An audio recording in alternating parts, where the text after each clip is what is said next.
Waalaikumsalam warahmatullahi wabarakatuh. Kami dari kelas 11 biasa juga akan mempresentasikan atau mensosialisasikan tentang perwakilan diplomatik. Nanti akan ditambah sedikit materi tentang konsuler.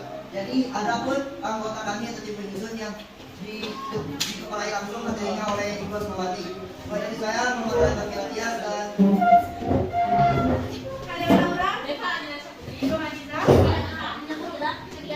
jadi di sini kami akan mulai sosialisasinya. Semoga peserta harap tenang sebelum ada instruksi dari pembicara. Terima kasih. Atas kesempatannya para peserta. Baik, di sini kita mulai dari Korps Perwakilan Diplomatik. Korps Perwakilan Diplomatik adalah badan politik diplomat asing yang diakreditasi untuk negara atau badan tertentu. Nah, jadi Korps Perwakilan Diplomatik ini adalah sesuatu orang dari negara pengirim kedudukannya Indonesia yang dikirim langsung misalnya ke Amerika Serikat. Nah, kemudian atau dengan kata lain, sebuah organisasi yang terdiri dari semua misi diplomatik dan setiap penduduk negara di satu negara. Tidak ada kualifikasi khusus atau tugas di bawah hukum internasional. Jadi mereka datang menurut kesepakatan dari negaranya sendiri untuk berhubungan dengan orang. Tidak ada kesepakatan langsung dari hukum internasional. Misalkan ditetapkan negara ini di sini, negara ini di situ, tidak ada. Nah, ada beberapa jenis perwakilan diplomatik. Dimulai dari duta besar.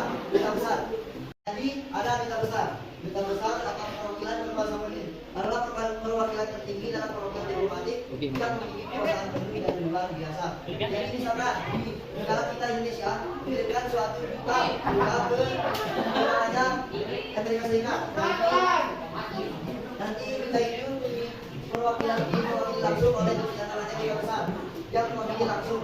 Nah, ada juga ada wakil diplomatik yang juga dari duta besar. Dari perwakilan atau duta besar Indonesia di PBB.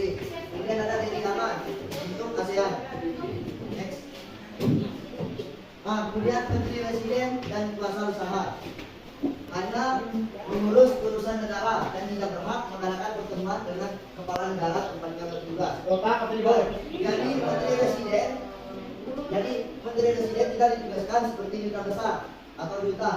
Contohnya kami misalkan kelas ini adalah kelas 11 1. Anggap kami kelas 11 IPS 1.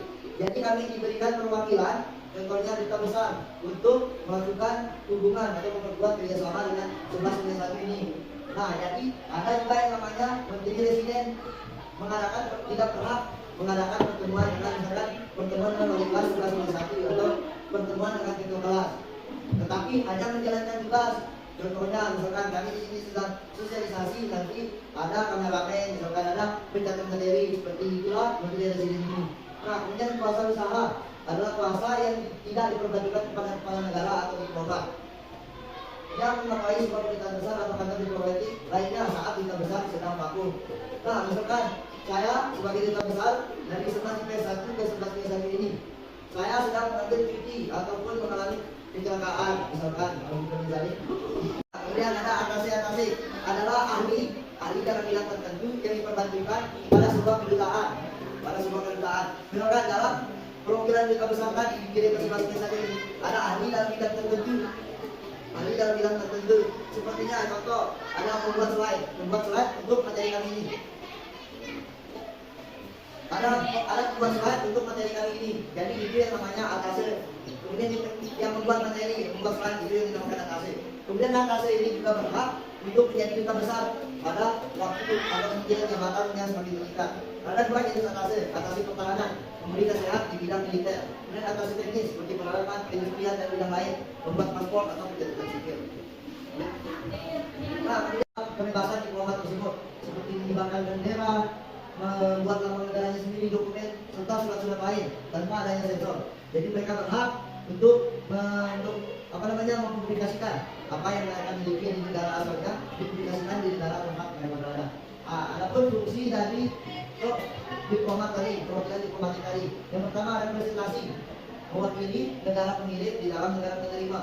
Jadi di sini anggap saja di kelas 11 IPS 1 mewakili semua perwakilan dari 11 IPS 1 di 11 IPS 1 ini. Dan proteksi, melindungi kepentingan nasional negara dan warga negara yang ada dalam warga dalam wilayah kerjanya. Dan di sini berhak untuk melindungi semua warga yang dari kelas 11 IPS 1 ataupun dokumen-dokumen yang berada di 11 IPS 1. Kemudian ada pun observasi melaksanakan pengamatan, penilaian, dan laporan. Jadi saya di sini mengamat, misalkan sebagai Duta Besar Presiden 1 atau Duta Besar Indonesia, mengamat sebuah suatu objek, misalkan ini kelas 11 1 saya amati apa kekurangannya, lalu saya nilai, lalu saya berikan laporan langsung ke kepala negara saya, apakah akan memperlanjut hubungan bilateral atau tidak. Dan kemudian negosiasi, mengadakan persetujuan dengan pemerintahan negara-negara penerima. Nah, jadi ketika sudah dilaporkan dan kepala negara saya setuju, jadi saya berhak untuk melakukan negosiasi untuk mengadakan persetujuan selanjutnya. Apakah kerjasama dengan selanjutnya seperti yang kita dengarkan sampai di sini materi tentang program diplomatik. Sebelum kita berlanjut ke konsuler, sebelumnya ada pertanyaan? Ya. Ya. Jadi, Ya, Saya bertanya, ya. apa fungsi dari negosiasi dan relasi? Ah. Kamu nanya. Pertanyaan berikutnya, siapa tahu nanti saya lupa tidak menjawab pertanyaan itu. Apa maksud dari negosiasi dan relasi? Nah, setelah observasi, proteksi, dan implementasi dilakukan, pengamatan, penilaian, dan pelaporan sudah selesai kepada kepala negara atau negara saya sendiri, saya akan melakukan negosiasi atau mengadakan persetujuan dengan pemerintah negara penerima. Jadi saya akan ke kepala negara atau menterinya langsung untuk menegosiasi hubungan bilateral baik di bidang pertanian, pertahanan, keamanan, maupun ekonomi dan bidang-bidang lainnya. Jadi setelah saya mengadakan negosiasi tersebut dan mereka sudah setuju dalam melakukan kerjasama, akan dilanjutkan dengan relasi. Jadi di relasi ini kami memelihara hubungan dengan negara penerima, memelihara persahabatan maupun hubungan dalam bidang lainnya. Jadi segitu saja untuk fungsi dari negosiasi dan relasi. Bila ketika fungsi dari representasi proteksi observasi dilakukan atau langsung ke negosiasi dan relasi, ataupun jika sudah ada hubungan antara kepala negara yang dilakukan tanpa adanya rapat fungsi di atas, langsung memelihara hubungan persahabatan. Mungkin saja. Baik, nah bagaimana jika negosiasi tersebut tidak diterima? Apa hal yang harus Anda berikan? Baik, menangkap pertanyaan dari tadi, bagaimana jika negosiasi tidak diterima?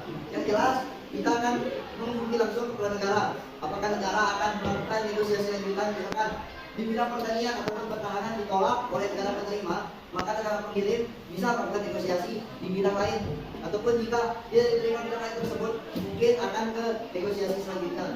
Nah, jika negosiasi diterima, maka langsung relasi. Jika tidak diterima, mungkin ada kesalahpahaman ataupun tidak setujunya negara pengirim dengan negara penerima dan negara pengirim. Jadi bisa kalau sudah setuju akan dilakukan relasi. Jika tidak setuju, mungkin kepala negara akan memberikan arahan kepada duta besar untuk melakukan negosiasi di bidang lainnya. Seperti itu. Nah, kita lanjut ke konsuler ini. Nah, jadi sudah ada pertanyaan, kemudian materi sudah selesai dibahas. Terima kasih yang sudah bersedia hadir, sudah menyempatkan dirinya bersedia duduk selama mungkin 20 menitan untuk membahas materi dari Korps Pengembangan Diplomatik dan Korps Konsuler. Terima kasih sudah berkesempatan atau terima kasih sudah menghargai kami sebagai pemberi materi. Nah, sekian materi tentang Korps Pengembangan Diplomatik, kemudian fungsinya, kemudian haknya, dan kemudian Korps Konsuler. Terima kasih sekali lagi saya ucapkan kepada kakak-kakak audiens. Demikian, terima kasih. Wassalamualaikum warahmatullahi wabarakatuh.